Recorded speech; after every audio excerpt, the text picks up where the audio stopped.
안녕하세요. DJ 현희입니다. 오늘의 사연 시작해 보겠습니다. 저는 혼자 사업을 하며 사는 40대 화가예요. 화가라고는 했지만 사실 작품이 유명하거나 전문적으로 작품을 파는 수준은 아니에요. 사업이 바쁘기도 하지만 아직 아이들이 초등학생이라 작업을 할 짬을 낼 시간이 많이 없기도 해요. 하지만 틈틈이 짬을 내어 가끔 작업을 할 때 사연 방송을 많이 듣고 있고요. 다른 사람들의 사연을 듣다 보면 잡생각도 없어지고 뭐랄까 위로를 받기도 하는 것 같거든요. 사실 저는 작년에 모든 것을 포기하고 싶을 정도로 충격적인 일을 겪었어요. 오직 아이들이 있었기 때문에 저는 이를 악물고 모든 것을 버텼다고 할 수 있을 정도죠. 이 상처가 아물지는 않겠지만 그래도 이 이야기를 용기 내어 꺼내보려고 해요. 혹시라도 제 이야기를 듣고 다른 사람들도 저처럼 위로를 받기를 바라면서 말이에요. 제 부모님은 사업을 하셨어요. 어느 정도 규모가 있는 페인트 회사를 운영하고 계셨죠. 자체 영업점은 물론 제조 공장도 같이 운영을 하고 있는 중이시고요. 이 회사는 처음 저희 엄마의 부모님이 운영을 하시던 것이라고 하시더라고요. 저희 외할아버지와 외할머니 두 분이 오래전 전쟁이 끝나고 작은 공터에 자리를 잡고 원료를 직접 섞어서 주변에 파시는 게 시작이었다고요. 전후 복구와 건설 붐이 일어나면서 페인트 사업은 점점 커졌고 저희 엄마가 태어나 자랄 때는 꽤 규모가 있는 공장이었다고 해요. 그래서 저희 엄마는 그 시절에도 부족한 거 하나 없이 유복한 환경에서 잘 자란 부잣집 딸이었죠. 외할아버지와 외할머니에게는 자식이 저희 엄마 딱 한 명이었기 때문에 엄마가 회사를 물려받아야 했지만 엄마는 싫었다고 하시더라고요. 지금이야 많이 나아졌지만 당시에는 설비도 좋지 않아 페인트 공장이라고 하면 지저분하고 역한 화학 제품 냄새가 많이 나는 곳, 판매자도 거의 공사를 하거나 건설을 하는 분들을 상대해야 하는 일이었잖아요. 그러니 곱게만 자란 엄마가 그런 일을 하고 싶었을 리가 없었을 테죠. 물론 저희 외할아버지와 외할머니도 당연히 그렇게 생각을 하셨대요. 그래서 회사를 물려줄 사람을 찾으시던 외할아버지의 눈에 저희 아버지가 들어온 거죠. 저희 아버지는 당시 흔한 다른 아버지들처럼 가난한 집에서 태어나 일찍 상경에서 일을 하러 올라온 분이었어요. 18인가 17의 상경에 온갖 일을 하다가 갓 20에 외할아버지 공장으로 취직을 하셨다고 하더라고요. 아버지는 그 누구보다 성실하고 또 똑똑하셨다고 해요. 그래서 외동딸만 두었던 우리 외할아버지가 아버지를 딸의 짝으로 점치고 두고 공장을 물려주려 하셨던 거죠.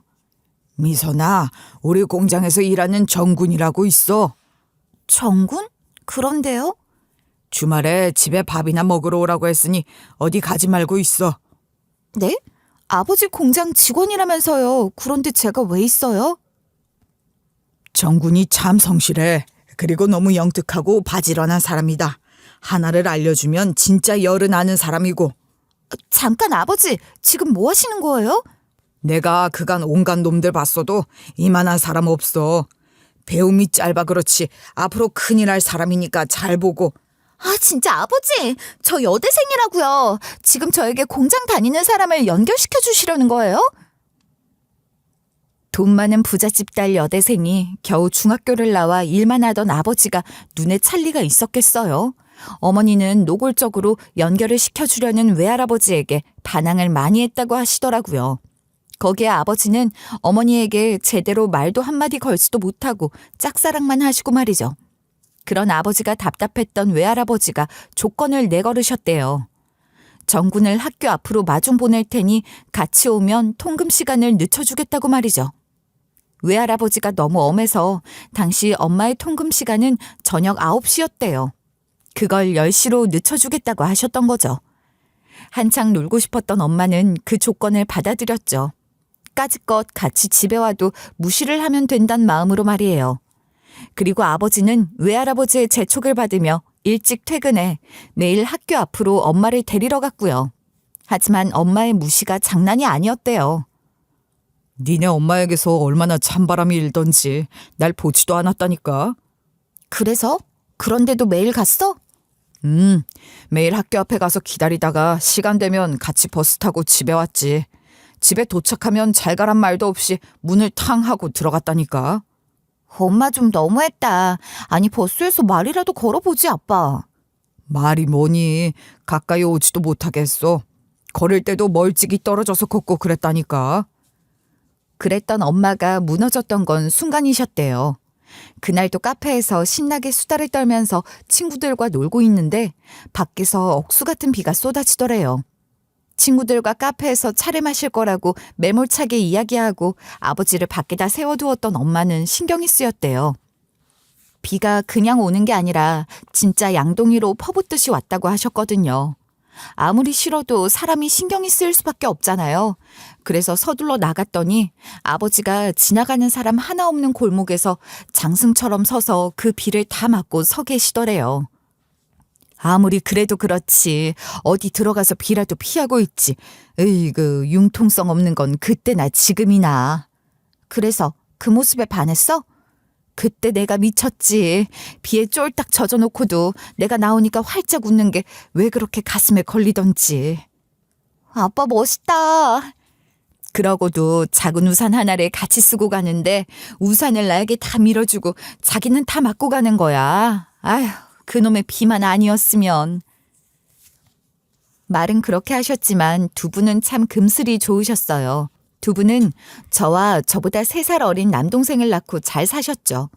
아버지는 우직하고 또 자상하고 다정하신 분이셨어요. 저에게도 따뜻한 아버지였지만 엄마에게는 한없는 사랑을 베푸는 남편이기도 했죠. 아버지에게 엄마는 영원히 귀한 아가씨이자 공주님이었고 아버지는 이런 엄마를 늘 애지중지 사랑하셨어요. 그런 아버지 덕분에 엄마는 평안하고 행복한 결혼 생활을 하셨고요. 저는 그런 부모님을 보며 자랐죠. 하지만 아버지는 너무 일찍 돌아가셨어요.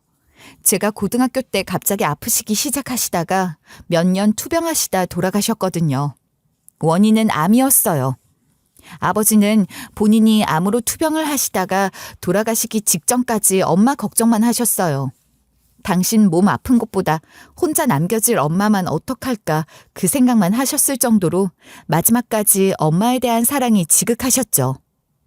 엄마는 의외로 의연하셨어요.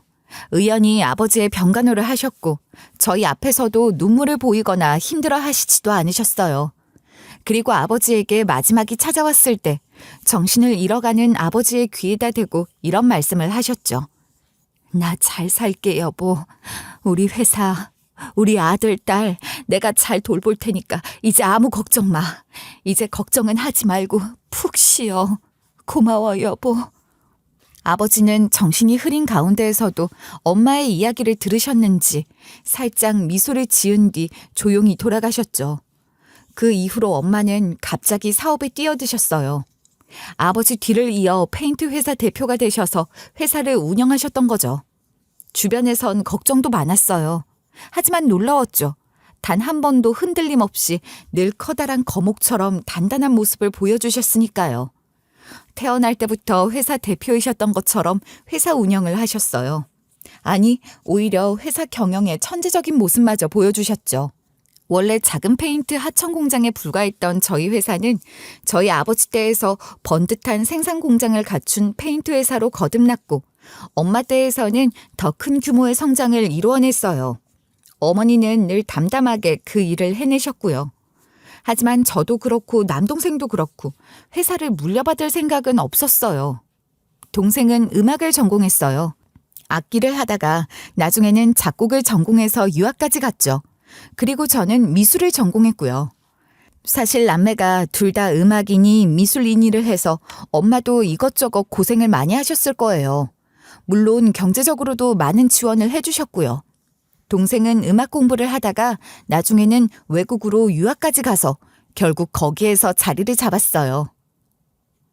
엄마, 저 이번에 학교 졸업하고 여기서 취직을 할 생각이에요. 뭐? 한국 안 돌아올 거야? 여기서 오디션 봤는데 연주단에 합격했어요. 한국보다 여기가 훨씬 대우가 좋아요. 너는 회사 일할 생각은 전혀 없어? 엄마, 저는 음악 아니면 다른 일은 할 생각 없다고 했잖아요. 여기서 경력 좀 더 쌓고 갈게요. 응원해 주세요. 사실 동생의 이런 성향은 아버지의 재능을 물려받은 거였어요. 사실 아버지가 음악을 좋아하셨고 쉬는 날이면 가끔 기타를 치시기도 하셨기 때문에 엄마는 남동생이 음악을 하는 걸 좋아하셨어요. 반면 저는 어디서 그런 재능을 받았는지 모르지만 그림 그리는 게 좋아서 미술을 하고 미대를 나오기는 했어요. 처음 미대를 갈 당시의 생각만큼 그렇게 훌륭한 작가가 되거나 뭐 그러지는 못했지만요. 그래서 대학을 졸업하고 아이들 가르치는 일을 했죠. 하지만 그 일이 그런대로 적성에 맞더라고요. 일도 재미있었고 수입도 나쁘지 않았죠. 그래서 저 역시 회사를 운영하거나 엄마 회사를 물려받을 생각도 전혀 없었죠. 엄마는 가끔 저희를 보면서 한탄하시고는 했어요. 딸이고 아들이고 수억 들여 가르쳐놨지만 일 같이 도울 놈은 하나도 없고 내 팔자야. 엄마, 요즘 회사 자식에게 꼭 물려주라는 법도 없어. 생각을 바꿔. 조용히 해, 이거사. 아이고, 내 죄를 내가 봤네. 예전에 우리 아버지가 얼마나 속이 상하셨을까. 그래도 엄마는 아버지 잘 만났잖아. 나도 우리 아버지처럼 너랑 경영인들 맞선을 주선하든지 해야겠어. 방법은 그것뿐이다. 어우, 싫어, 엄마. 나는 엄마랑 다르다고. 그러다 회사 창립 기념일 행사를 크게 하게 되었어요. 창립 60주년인가 그랬거든요. 정말 큰 행사라 저 역시 행사에 동원이 되어 행사장에서 이것저것 일을 하게 되었죠. 한창 바쁘게 일을 하고 있는데 회사 직원 하나가 다가오더라고요. 저기 못 보던 얼굴인데 어디 부서 직원이세요? 저요? 왜 그러세요? 아, 나는 여기 개발팀 직원이에요. 처음 봐서 내가 뭐 도와줄 거 없나 하고. 됐어요. 괜찮으니 일 보세요. 아, 그래도 도와줄게요. 이런 힘든 일은 내가 해야지. 이러면서 접근해 오는데 얼마나 웃기던지. 나이는 저보다 3살 정도 많았는데 알고 보니 회사 들어온 지 얼마 안 된 직원이더라고요. 그러면서 힘든 건 다 자기를 시켜라. 이따 끝나고 뭐하냐. 자기가 밥을 사주겠다 이러면서 작업을 걸었어요. 그렇게 저는 그 사람을 만나게 되었죠. 저는 처음 그 사람에게 나는 여기 직원이 아니고 그냥 하루 일을 하러 온 알바생이라고 했어요. 그래도 그 사람은 괜찮다며 밥을 먹자고 맛있는 거 사준다 그러기에 저는 만났어요. 키도 훤칠하고 외모도 제 스타일이라 저도 싫진 않았거든요. 그냥 하루 만나서 맛있는 밥 얻어먹는 것도 나쁘지 않아 가벼운 생각으로 만나게 되었죠. 하지만 그 사람과 만나 시간을 보내는 것이 생각보다 재미있었어요. 저를 보고 첫눈에 반했다느니 그런 이야기를 하는 것도 솔직히 좋았고요. 그렇게 두어 번 만남을 이어가다 저희는 사귀게 되었죠. 그 사람은 저를 그냥 작은 미술학원에서 아이들을 가르치는 일을 하는 사람으로 알고 만났어요. 저에 대해 솔직히 다 이야기하지 못하는 것이 좀 미안하긴 했지만 다른 회사도 아니고 남자친구가 다니는 회사이니 말하기가 그렇더라고요. 그렇게 1년 정도 만났을까? 어느 날은 남자친구가 분위기 좋은 식당으로 데려가더니 반지를 꺼내더라고요. 이제 우리 결혼하자, 자기야. 내가 행복하게 해줄게. 자기야, 사실 나 솔직히 이야기할 것 있어. 갑자기 뭔데? 혹시 이혼 경력이라도 있어? 아니, 그게 아니라 나 사실 자기가 다니는 회사 사장님 딸이야. 남자친구는 멈칫하더라고요. 남자친구도 그때 회사 들어온 지 4년이 지난 터라 이제 웬만한 회사 사정을 알고 있을 상황이었으니 회사 대표에게 제 또래의 딸이 있다는 걸 알고 있었어요. 하지만 그 딸이 저라는 건 몰랐겠죠. 거짓말해서 미안해. 아, 그래서 그날 거기 와 있었던 거야? 처음에는 별 생각 없이 이야기한 건데 사실을 말할 타이밍을 놓쳤어. 나는 괜찮아. 그런데 대표님이 우리 사이에 허락하지 않으실까? 무슨 소리야. 우리 엄마 그런 거 따지시는 분 아니야. 저는 남자친구의 청혼을 받아들였어요. 그 누구보다 저를 사랑하고 다정하고 성실한 이 사람이라면 미래를 함께해도 충분하다 생각했거든요. 저에게 이야기를 들은 엄마는 조금 놀라셨지만 큰 반대는 하지 않으셨어요. 조금 생각해 보시는 것 같더니 웃으시더라고요. 참 너무 웃기지 않니? 뭐가? 딸은 엄마 팔자 닮는다더니 너도 결국은 회사 안에서 신랑감을 찾아 데려오네. 그 사람이 부디 네 아빠처럼 너를 아껴줘야 할 텐데. 걱정 마, 엄마. 이 사람 내가 엄마 딸인 거 몰랐을 때부터 나라면 껌뻑 죽었으니까. 저는 자신만만했어요.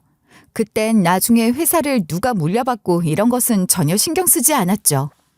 그리고 당시 제 남자친구 역시 적어도 그때까진 누구보다 순수하게 저 하나만을 사랑해서 결혼한 것이라 확신해요. 적어도 그때는 말이죠. 남자친구 집에선 그야말로 저를 대환영했어요.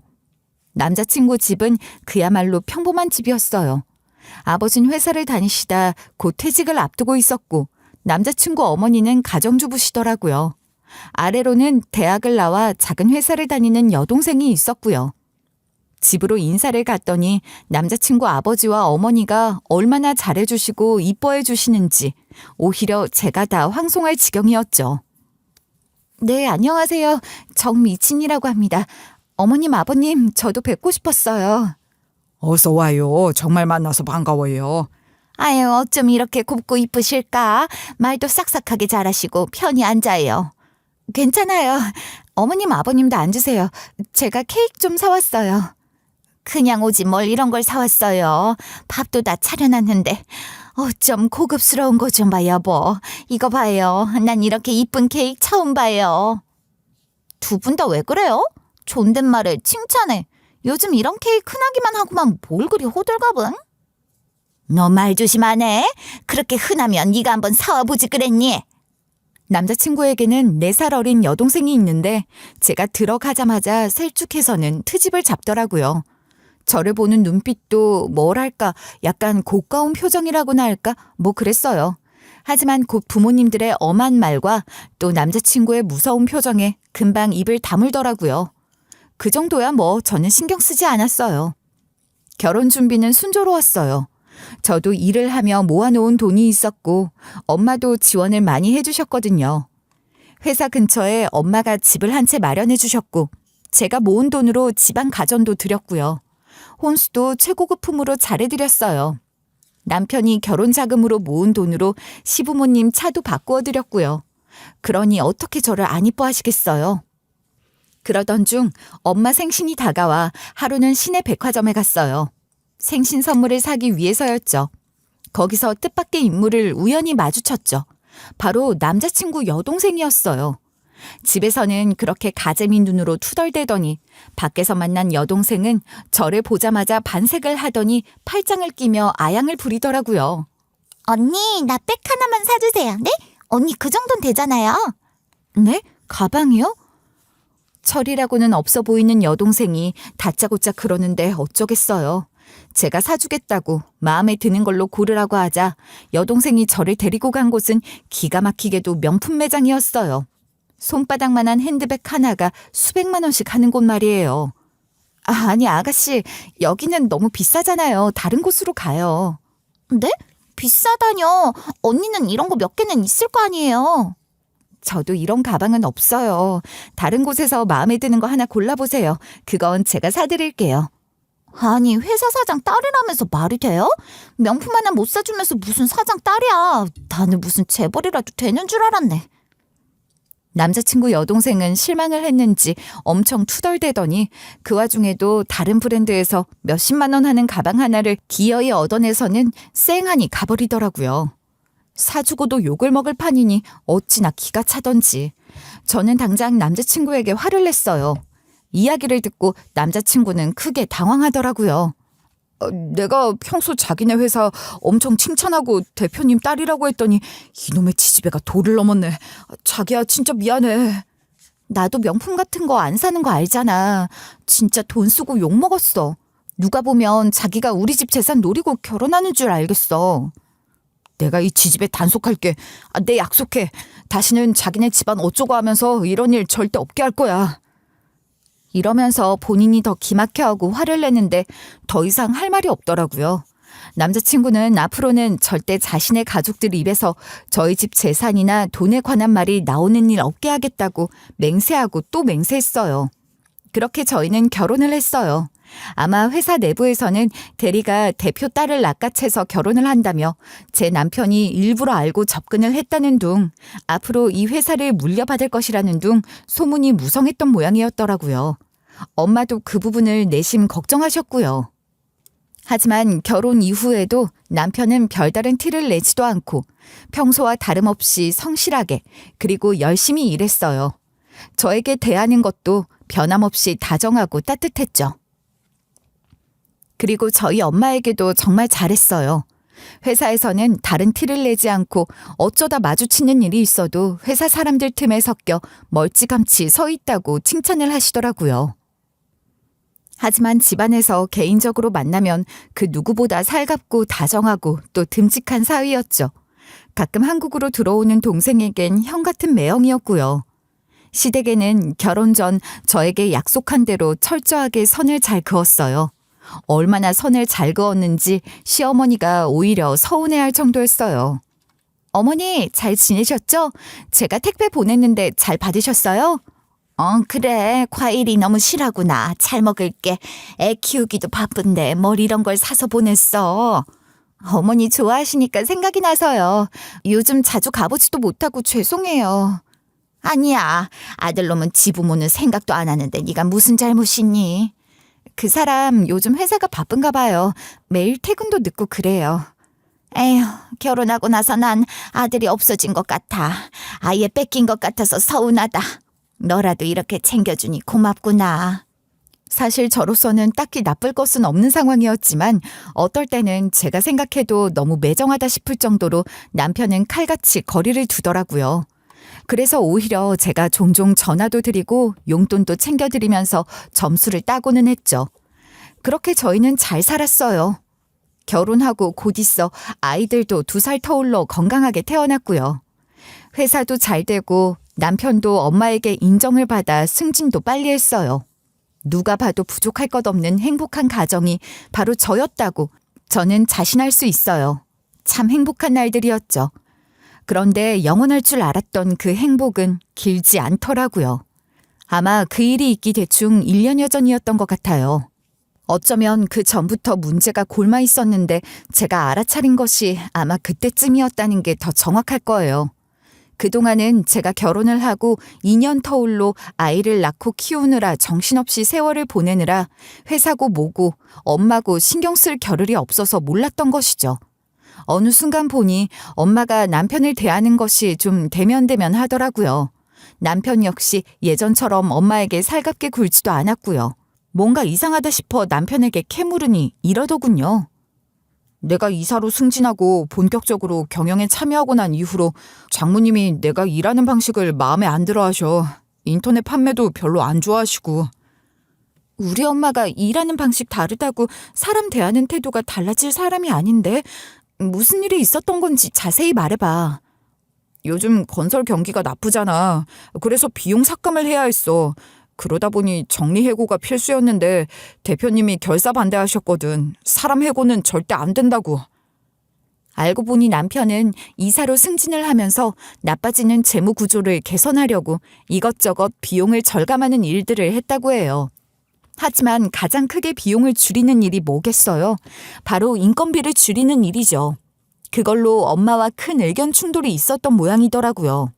남편은 매장 수를 줄이고 아낀 인건비도 아끼고 인터넷 사업을 하려고 했고 엄마는 아무리 그래도 이 사업은 직접 색을 보고 구매를 해야 하는데 오프라인 매장을 정리하는 건 안 된다고 반대를 하고 직원 정리도 반대했던 것이죠. 그런데 남편이 이사 권한으로 강행을 해버렸대요. 그걸로 엄마는 크게 분노하셨고요. 저는 솔직히 남편이 잘못했다고 생각했어요. 물론 남편의 말도 틀린 건 아니지만 아무리 그래도 대표가 있는데 남편이 독단적으로 일을 추진하면 사람이 기분이 상하게 되잖아요. 그래서 남편을 설득했어요. 엄마가 고집을 부리면 조금 맞춰드리고 조율을 해나가야 하지 않겠냐고요. 그리고 진심으로 사과를 해서 기분을 풀어드리라고 말이죠. 그게 우리의 도리라고 했어요. 저 역시 자주 아이들을 데리고 남편과 함께 엄마를 찾아가 나름 아양도 떨고 심기를 풀어드리려고 노력했죠.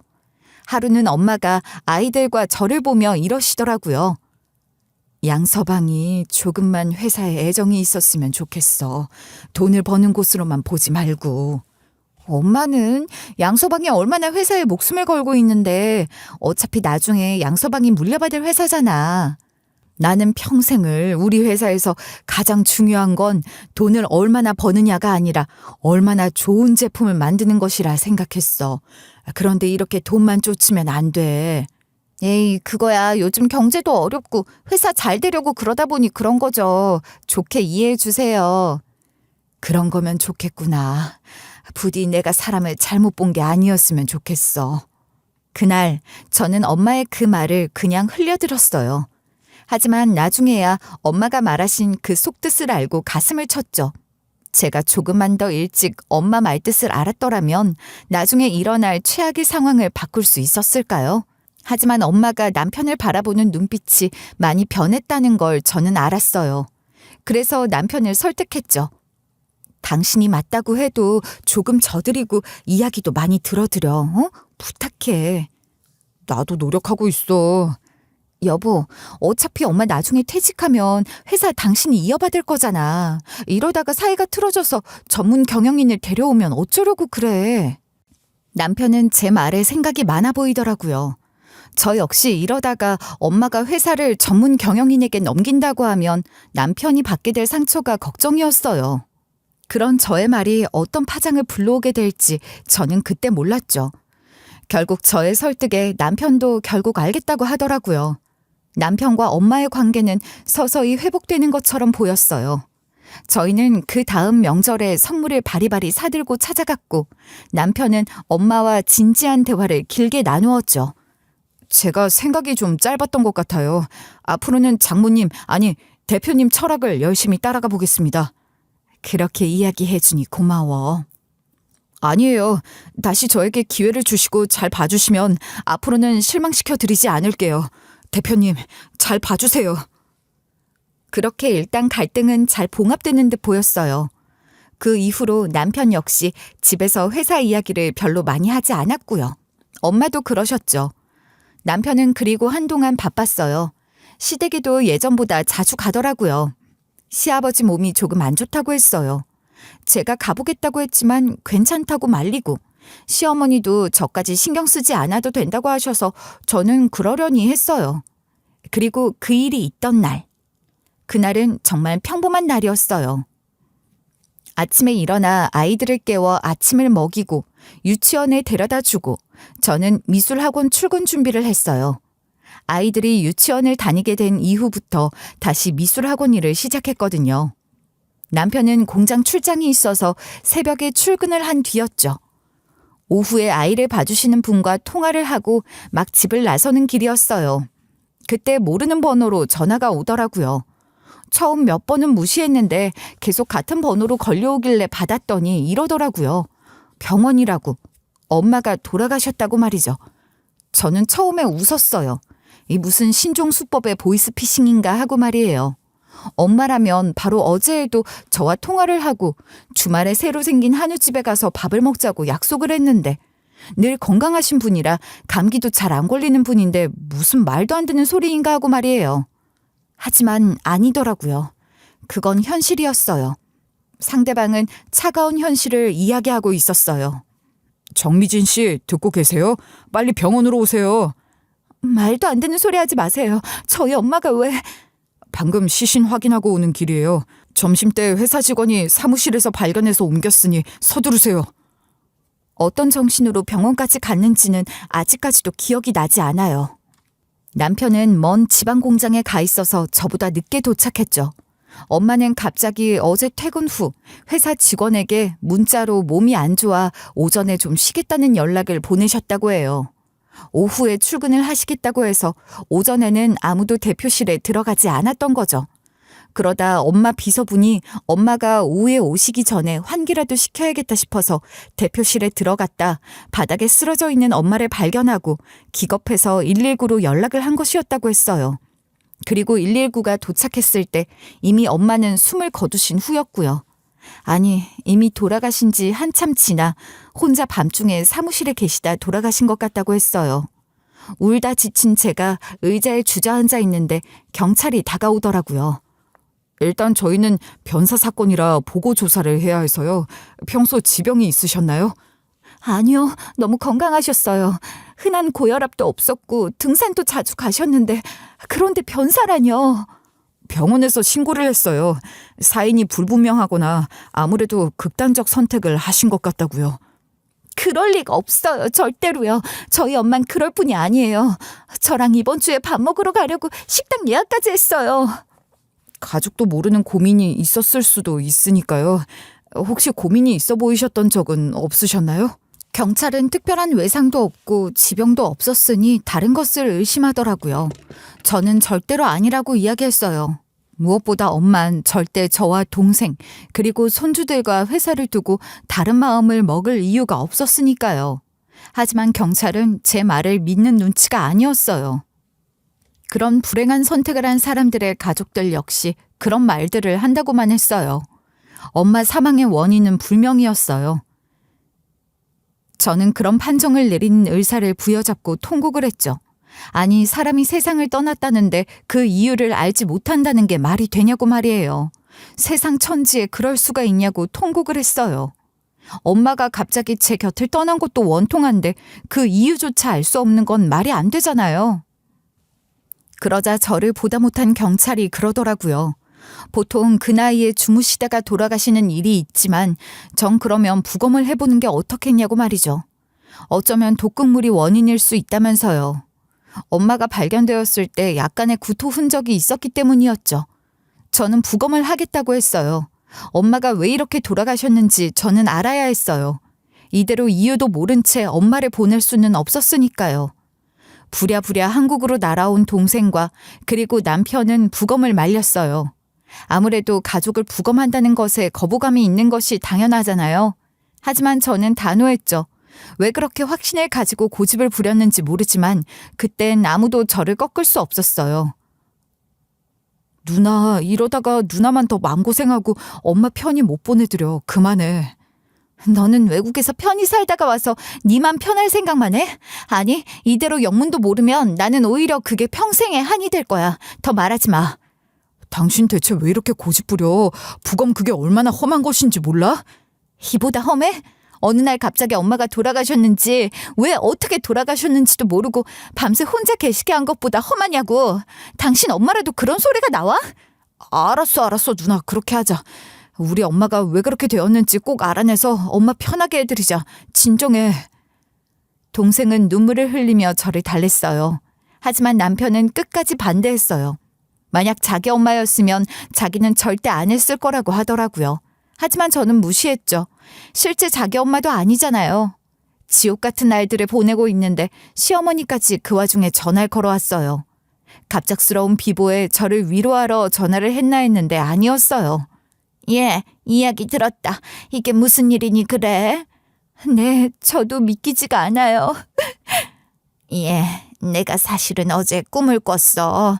글쎄 꿈에서 사부인이 눈물을 뚝뚝 흘리면서 우리 딸 좀 말려달라고 하더라. 눈물을 어찌나 펑펑 쏟으시던지. 네? 정말이세요? 정말 엄마가 꿈에 나와서 그러셨어요? 그런데 너 사부인 부검한다며? 너 진짜 할 거야? 아무래도 그것 때문인 것 같아. 뭐라고요? 아무래도 사부인이 부검이 싫어서 자기 육체 좀 손대게 하지 말아달라고 부탁하려고 내 꿈에 나온 것 같아. 그러니 그만두자. 응? 사부인이 오죽하면 내 꿈에 나오시겠니? 어머니, 끊을게요. 당분간은 전화통화가 어려울 것 같아요. 욕이 나오려는 걸 저는 간신히 참았어요. 기가 막혔죠. 제가 그렇게 나오는데도 시어머니는 전화를 걸고 제가 전화를 받지 않아 문자를 계속 보냈어요. 사부인이 꿈에 나와서 이만 쉬고 싶다고 울었다라는 둥, 정말 너무 슬퍼 보였다는 둥. 저는 세상에 가끔은 신비한 일이 일어나거나 꿈이 맞는 경우가 있다는 걸 알아요. 하지만 시어머니가 하는 소리는 개소리라는 걸 알 수 있었어요. 저희 엄마는 시어머니에 대해 신경을 쓰기는커녕 관심이 눈꼽만큼도 없었거든요. 평소 서로 친하거나 오래 알고 지낸 사이라면 모르겠지만 저희 엄마가 뜬금없이 사돈의 꿈에 나와 서럽게 운다고요? 정말 지나가던 개가 웃을 일이었죠. 저는 더 오기가 생겼어요. 시어머니가 누구 말을 듣고 저 꼴값을 떠는지는 생각하지 않아도 알 수 있었죠. 바로 끝까지 부검을 반대한 남편이었을 테니까요. 저는 더 밀어붙였어요. 물론 저라고 친엄마의 사인을 알겠다고 부검을 의뢰하는 것이 마음이 편했겠어요. 결과가 나올 때까진 저는 먹지도 마시지도 자지도 못하고 바싹바싹 말라만 갔어요. 그렇게 며칠이 지났을까 형사가 저에게 연락을 해왔더군요. 지금 경찰서로 좀 오실까요? 주변에는 알리지 말고 혼자 와주세요. 뭔가 심상치가 않았어요. 부랴부랴 달려갔더니 형사는 증거물 봉투에 담겨있는 것을 건네주더군요. 구겨진 작은 쪽지였죠. 저는 눈을 부릅떴어요. 약간 번지긴 했지만 그 쪽지에 적혀있는 필체는 엄마의 글씨가 분명했어요. 고인분이 몸에 이게 들어있었습니다. 이게 엄마 몸에 들어있었다고요? 네, 숨을 거두시기 전에 삼키신 것 같아요. 부검을 하지 않았다면 몰랐을 거예요.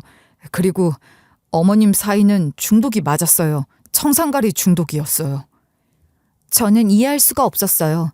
이런 일은 무슨 뉴스나 영화에서나 나오는 일이잖아요. 저는 쪽지에 적힌 글씨를 보고 울음이 터져 나오려는 걸 참기 위해 이를 악물었죠. 그 쪽지에는 떨리는 글씨로 이렇게 적혀 있었어요. 사위가 준 약. 그 이후의 기억은 드문드문 끊겨 있어요. 사람이 너무 큰 충격을 받으면 일시적으로 기억을 잃는다고 하더니 제가 그랬어요. 정신을 잃기 직전으로 멍하니 앉아있는 저를 다시 정신 차리게 한 건 형사의 말이었죠. 짐작하시겠지만 저희는 정미진 씨 남편을 유력 용의자로 의심하고 있어요. 그런데 왜요? 저희 남편은 그럴 이유가 전혀... 저는 여기까지 말하고 입을 막았어요. 며칠 전 엄마가 마음을 바꾸어 회사를 전문 경영인 체제로 바꾸면 어쩌냐고 했던 저의 말이 떠올랐죠. 엄마가 갑자기 돌아가신 지금 회사를 그대로 물려받게 된 사람은 바로 남편이었어요. 저는 적극적으로 경찰의 수사를 돕겠다고 했어요. 그리고 형사님과 상의를 하고 집으로 돌아왔죠. 저는 일단 장례 준비도 해야 하고 엄마 때문에 마음이 너무 힘들다고 하면서 엄마가 지내던 집으로 아이들과 거처를 옮겼어요. 최대한 남편의 얼굴을 보고 싶지 않았거든요. 저는 일단 그 집에서 동생과 함께 당분간 지내기로 했죠. 부검이 끝나고 미루어두었던 엄마의 장례식이 치러졌어요. 인망도 좋고 발도 넓었던 엄마의 장례식에는 구름과 같이 사람들이 모여들었어요. 남편은 그 앞에서 누구보다 서럽고 또 서럽게 울더라고요. 장모님, 이렇게 가시면 어떡해요? 저는 누굴 믿고 살라고요? 아이고 사부인 이 일을 어쩌나 아이고 이렇게 가시다니요. 남편뿐 아니라 시댁 식구들도 전부 다 장례식장으로 찾아와 목 놓아 울었어요. 하지만 저는 이상했어요. 솔직히 시어머니가 언제 저희 엄마와 친분이 있다고 그렇게까지 통곡을 하는 것인지 이해가 좀 가지 않더라고요. 그리고 몸이 아프다던 시아버지도 멀쩡해 보였어요. 제가 몸은 어떠시냐고 물었지만 얼버무리는 것도 의심스러웠어요. 그 싹퉁바가지 신우 역시 슬프게 흐느끼는 게 이상하다 생각하니 모든 것이 전부 다 이상해 보이더군요. 그 싹퉁바가지 신우 역시 슬프게 흐느끼는데 이상하다 생각하니 모든 것이 전부 다 이상해 보이더군요. 저는 일단 그들을 지켜보다 시댁 식구가 전부 장례식장에 모인 것을 확인하고 몸이 아픈 척을 했어요. 어지러워 링거를 좀 맞고 오겠다 했죠. 그렇게 장례식장을 빠져나온 저는 기다리고 있던 형사님과 함께 시댁으로 향했어요. 남편이 요 근래 시댁과 자주 왕래를 했고 최근에는 아예 시댁에서 생활을 하고 있었기에 일단 가보기로 한 것이죠. 시댁이 사는 집도 사실은 제가 얻어준 것이었기 때문에 당연히 저는 시댁 현관 비밀번호를 알고 있었어요. 집 안으로 들어가 저는 남편이 서재로 쓰는 방 노트북을 통째로 형사님에게 드렸어요. 그리고 집안을 둘러보다 나오려는데 신우의 방문이 열려 있더라고요. 무심히 신우의 방문을 열어보았다. 저는 입을 딱 벌렸어요. 형사님, 여기 좀 와보세요. 네? 아니 이건 무슨 쇼핑백이 이렇게나 많아요? 무슨 장사라도 하는 사람이에요? 형사님이 그런 말을 할 정도로 신우의 방 안에는 수십 개의 쇼핑백들이 가득했어요. 그것도 전부 다 명품 쇼핑백으로만요. 마치 백화점을 아예 털어온 것 같았어요. 쇼핑백 대부분은 아직 열어보지도 않았더군요. 저는 시부모의 안방문도 열었어요. 그곳도 마찬가지였어요. 그 방 안에도 명품 쇼핑백이 그득했고요. 그러고 보니 거실에도 역시 막 도착한 듯한 비싼 가전제품 택배 박스가 한쪽에 마구 쌓여 있더군요. 일부는 시아버지 앞으로 온 것이었고 또 일부는 남편 앞으로 온 것이었죠. 저는 신우 방과 안방에 있는 쇼핑백을 뒤져 보증서 안에 접혀있는 영수증의 사진을 다 찍었어요. 모든 쇼핑 물품은 전부 남편의 카드로 결제한 것들이었어요. 저는 다시 장례식장으로 돌아와 조용히 장례식을 마무리 지었어요. 그 이후 저희 회사에서 가장 오래 근무했던 재무팀장님을 형사님과 함께 만났죠. 재무팀장님 역시 조사에 협조적이었어요. 저 회사에서 공고사직 당한 거 아시죠? 뭐라고요? 언제요? 대표님 장례식 치러지기도 전에요. 대표님 돌아가시고 바로 그 다음날 이사님이 부르더니 그만두라고 하더라고요. 분명 제가 모르는 사연이 있는 거죠. 이사님이 그동안 몰래 회사 돈에 손을 대고 있었어요. 저도 속이고요. 그러다 얼마 전에 제가 이상하다는 걸 밝혀서 대표님께 보고를 했고요. 알고 보니 남편은 몇 년 동안 수억 원의 돈을 빼돌리고 있었어요. 자기가 관리하는 부서와 공장, 지점의 경비를 조작해가며 말이죠. 그러다가 꼬리가 길면 밟힌다고 평소 꼼꼼하기로 유명한 재무팀장에게 들킨 것이었어요. 팀장님 말로는 점점 횡령 액수가 커져서 최근에는 꽤 큰 금액에 손을 댔고 그래서 지금 회사는 재무 상황이 최악이라고 하셨어요. 까딱하다가는 부도 위기인데 이 상황을 어찌해야 할지 모르겠다고 걱정을 하시더군요. 대표님도 전부 다 알고 계셨어요. 이사님은 안 들켰다고 생각했겠지만요. 엄마가 다 알고 계셨다고요? 네, 그래도 이사님이 사위이니 그냥 해임하는 것으로 끝낼지 아니면 경찰에 고발을 할지 고민 중이셨어요. 무언가 실마리가 풀리는 느낌이더라고요. 팀장님은 그래도 자기가 회사에서 쫓겨나기 전 이 증거는 모아두어야겠다 싶어서 재무제표 파일을 가지고 나왔다며 저에게 파일을 건네주시더군요. 하지만 결정적인 증거가 없었어요. 만약 제 남편이 제 엄마에게 정말 몹쓸 짓을 했다면 그 증거가 있어야만 했어요. 저는 엄마 집을 싹 뒤졌어요. 그러고도 나오는 것이 없어서 다시 엄마 사무실로 갔죠. 엄마가 늦은 밤 어두운 사무실에서 혼자 쓸쓸하게 눈을 감았을 사무실로 들어가자 왈칵 눈물이 터지더군요. 그래도 저는 꾹 참고 사무실을 뒤졌어요. 숨을 거두시면서까지 쪽지를 삼키실 정도로 급박한 상황에 용기를 내신 우리 엄마라면 분명 무언가가 있었을 거니까요. 그렇게 얼마나 뒤졌을까? 저는 사무실 소파 아래 약통이 하나 떨어져 있는 것을 발견했어요. 그건 남편이 엄마를 위해 구입했던 영양제였죠. 다음 날 저는 시댁으로 인사를 하러 갔어요. 미리 연락을 받고 남편은 물론 시부모와 신우까지 전부 집에서 저를 기다리고 있었죠. 어머니, 아버지, 저희 어머니 상 치르는데 너무 고생 많으셨죠? 아니야, 네 얼굴이 너무 헥스해졌구나. 끼니는 잘 챙기고 있어? 네, 괜찮아요. 어머니도 얼굴 수척해지셨어요. 아버지도 몸 안 좋으셨다면서요. 아니야, 괜찮다 나는. 이거 영양제인데요. 엄청 비싸고 좋은 거예요. 어머니 이거 하나를 드셔보세요. 아버님도요. 어머, 그러니? 그럼요. 구하기도 힘든 거예요. 아범이 저희 어머님에게도 사준 거라 제가 가지고 왔어요. 평소 욕심 많고 저희 엄마에 대한 질투가 많았던 시어머니가 반색을 하며 약을 먹으려 한 알 받아 그것을 삼키려는 순간 어디선가 남편이 달려와 약을 확 낚아챘어요. 미쳤어? 이걸 어디서 가져왔다고? 엄마 사무실 정리하는데 새 거가 있더라고. 비싼 거라 가져왔어. 왜? 당신이 저번에 사온 거잖아. 안 돼, 버려 엄마. 제가 평온하게 대답했지만 남편은 어딘가 황급해 보였어요. 시어머니는 어리둥절해 하더군요. 아, 왜? 니네 장모는 사주고 나는 왜 못 먹게 하냐? 나도 좀 먹자. 시어머니가 다시 약을 들고 입에 넣으려고 하자 남편이 약을 뺐으며 다급하게 외치더군요. 안 돼, 이거 먹으면 죽어, 먹지 마. 이제야 털어놓는구나. 저는 벌떡 일어나 현관문을 열었어요. 그리고 기다리고 있던 형사님에게 이야기했죠. 형사님, 들어오세요. 남편은 그 자리에서 체포되었어요.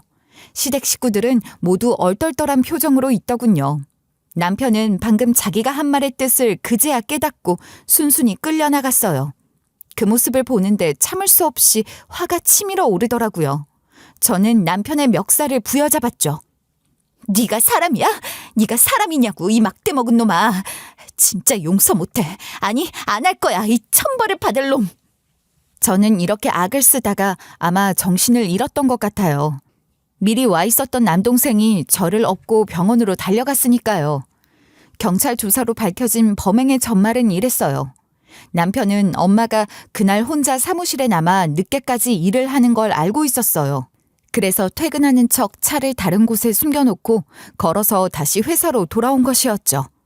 남편은 CCTV에 찍히지 않고 회사에 들어가는 동선을 파악해 놓았던 터라 아무도 파악하지 못했고요. 그렇게 몰래 회사로 다시 돌아가 엄마에게로 가 영양제를 권했다 하더군요. 엄마는 의심 없이 사유가 주는 영양제 하나를 받아 먹었고요. 하지만 그건 영양제가 아니라 청산가리였어요. 남편 노트북에는 그 인간이 해외에서 몰래 청산가리를 구입한 내역도 그대로 남아 있었고요. 엄마는 그것도 모르고 먹었다가 바로 몸에 이상을 느꼈고 몸이 마비되는 가운데 영양제통을 어디론가 던지셨대요. 남편은 쓰러진 엄마를 보고 당황해 영양제통은 나중에 챙길 생각으로 일단 도망을 간 거였죠. 하지만 나중에 돌아와 아무리 찾아도 영양제통은 보이지 않고 쓰러져 있는 장모님 보기가 무서워 포기했던 것이라 했어요. 천만다행이었죠. 엄마는 그렇게 몸이 마비되고 의식이 흐려지는 와중에도 종이에 글을 써서 겨우 삼키셨던 것이에요. 나중에 누군가 발견해 주기를 바라면서 말이죠. 어떻게 그런 초인적인 힘을 낼 수 있었는지 모르지만 그런 사람이 바로 제 엄마였어요. 그렇게 전 무사히 엄마의 원수를 잡았고 동시에 그 집안도 박살을 내어버렸어요. 일은 해결되었지만 그걸 해결하는 후폭풍은 쉽지 않았어요. 저는 바로 이혼 소송을 시작했죠. 워낙 사안이 심각했던지라 모든 것은 순조롭게 이루어졌고요. 저는 전 시댁 식구들이 살던 집은 바로 팔아버렸어요. 그간 저희가 이사를 하면서 시댁 식구들도 조금 넓은 집을 구해 살 수 있도록 배려를 해줬던 것인데 이제 더 이상 그런 배려를 할 만한 사이가 아니잖아요. 저는 곧바로 집에서 가족을 전부 내쫓았어요. 그리고 그동안 저희가 입었던 회사 횡령에 대해서 구상권도 동시에 청구했죠. 전 남편이 그간 회사에서 은밀하게 하지만 정말 꾸준하고 부지런하게 돈을 빼돌렸더라고요. 처음에는 사고를 친 여동생의 빚을 갚느라 급한 마음에 일을 저질렀다고 했어요. 정말 처음에는 곧 갚으려고 했어요. 동생이 카드 빚을 져서 사채를 썼는데 도저히 감당이 안 되었거든요. 너무 급해서 잠깐만 쓰고 넣을 생각이었습니다. 하지만 돈을 갚기는커녕 오히려 점점 액수만 커졌잖아요. 이게 돈을 한번 빼서 쓰기 시작하니까 멈추기가 힘들더라고요. 그러다 아버지가 교통사고를 내서 또 돈이 필요하고 써도 모자랐어요. 전 남편이 처음에는 워낙 돈을 야금야금 빼고 또 그에 맞춰서 회계도 정확하게 맞춰 놓아서 아무도 눈치를 채지 못했던 것이죠. 하지만 공짜로 생긴 돈을 써버릇하면 사람이 그렇잖아요. 조금만 더 하다가 결국은 간이 커지고 더 큰 돈에 손을 대게 되는 것이죠. 거기다 남편은 나중에는 이상한 생각까지 했다더라고요. 어차피 나중에 이 회사가 내 것이 될 건데 지금 미리 돈 좀 쓰면 어떠냐 하는 생각도 들었어요. 그래서 그런 끔찍한 계획을 세운 거요? 당신이 좀 더 빨리 회사를 차지하려고? 저도 그러고 싶지 않았어요. 그런데 눈치가 아무래도 제가 무슨 짓을 저질렀는지 아시는 것 같았어요. 게다가 전문 경영인 고용을 하려고 사람도 알아보고 다니셨고요. 전 남편 역시 빠르게 눈치를 채고 말았던 것이고 그리고 결국 그런 비극이 일어났던 것이었어요.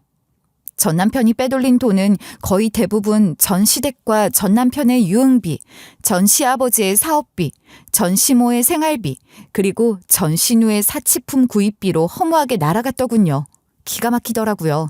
그 인간들은 우리 회사를 회사로 본 것이 아니라 무슨 개인 금고로 보고 있었던 것이니까요. 저는 전 시아버지가 사업을 한답시고 차렸던 회사도 압류를 걸어서 통째로 처분해버렸어요. 그리고 전 신우의 명품 가방이며 옷, 차도 전부 압류해서 처분해버렸고요. 당연히 그 가족의 통장이며 한 푼이라도 모아놓은 전 재산은 전부 다 다시 찾아왔어요. 전 남편은 사람의 목숨을 빼앗은 죄는 물론 회사 공금의 횡령과 배임으로 바로 구속이 되었죠. 하루는 전 시어머니와 전 시아버지, 전 신우가 전부 찾아와 무릎을 꿇고 싹싹 빈 적이 있었어요. 제발 용서해달라고 말이죠. 하지만 그것들의 얼굴이 출입문 화면에 비치자마자 저는 곧바로 문을 열고 뛰쳐나가 전 시어머니와 전 신우의 머리끄댕이를 잡고 패대기를 쳤어요. 전 시아버지의 얼굴엔 침을 뱉어버리고 전 신우와 전 시어머니에겐 뺨도 한 대씩 짝짝 올려붙였죠. 뒤늦게 남동생이 따라서 달려나오고 전 시아버지도 있었지만 아무도 말리지 못했어요. 그것들의 뺨을 치고 머리를 쥐어뜯으며 멱살을 쥐고 날뛰는 기세가 얼마나 대단했는지 그 셋은 아무 말도 못하고 쫓겨나갔어요. 남동생은 저를 말리다 결국은 저를 껴안고 펑펑 눈물을 흘렸어요. 그때 저는 분노와 광기에 사로잡혀 있었어요. 정말 솔직히 말해 그 인간들을 찢어 죽이고 싶다는 생각밖에 없었으니까 말이죠. 제가 법정에 나가는 것도 변호사와 남동생이 말릴 정도였어요. 가서 무슨 짓을 저지를지 모른다는 판단에 뜯어말려 저는 재판에 가보지도 못했어요. 이혼은 순조롭게 마무리되었어요. 전 시댁은 그야말로 완전히 알거지가 되었고요. 저는 그들에게 경고를 했어요. 이것으로 절대 끝 아니에요. 아직 밀린 돈이 있으니 갚아요. 대체 언제까지 갚으란 말이냐. 갚고 싶어도 당장 어디 판구할 돈도 없어.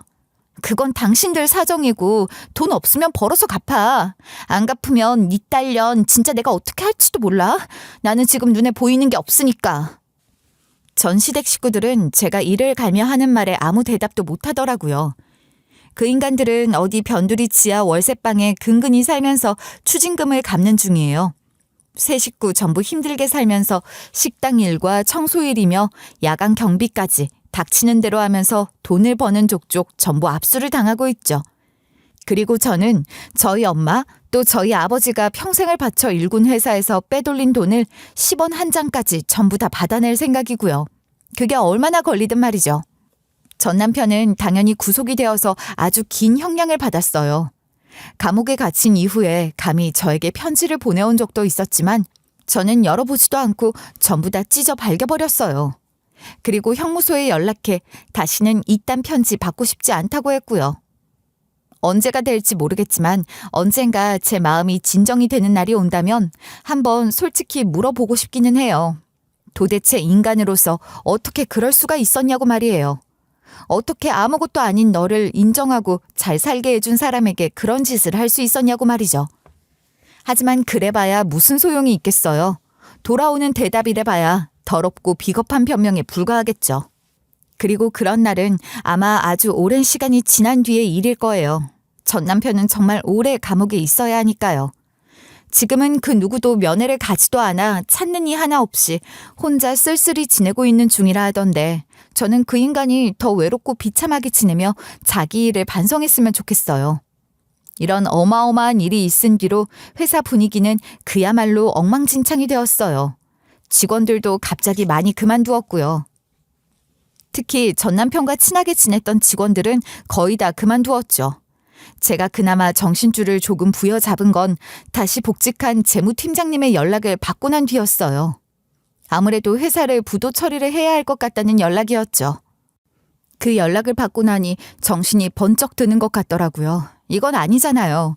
엄마가 어떤 마음으로 어떤 심정으로 쪽지까지 삼키셨던 건데 저는 그 다음 날로 바로 회사로 출근했어요. 그리고 바로 일에 파묻혔어요. 그리고 어찌저찌 지금껏 회사를 무사히 운영해 오는 중이고요. 남동생도 외국 생활을 정리하고 한국으로 들어와 한국에서 음악 생활을 다시 시작해서 지금은 연주단에 들어가 자리를 잘 잡았어요. 곧 결혼도 할 예정이고요.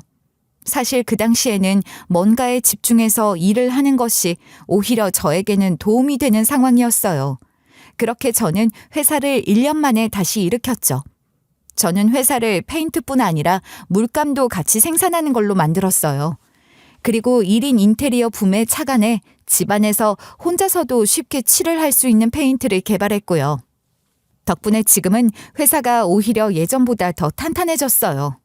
저는 그렇게 저희 회사에서 만든 물감으로 엄마 얼굴을 그리며 작가의 꿈도 키우고 있는 중이에요. 처음에는 물감 테스트 겸 그림을 그리기 시작했는데 엄마의 얼굴과 아버지의 얼굴을 그리다 보면 묘하게 마음이 가라앉는 것 같아서 좀 더 열심히 하려고 해요. 문득 가끔은 딸은 엄마의 팔자를 담는다는 엄마의 말이 떠오르곤 해요. 물론 저는 반은 담고 반은 담지 않았지만 그래도 괜찮아요. 저에게는 그 누구보다 강인하고 굳건했던 엄마가 있었으니까요. 그래서 저는 엄마처럼 앞으로 더욱 강하고 단단한 사람이 되어 잘 살아보려고 해요.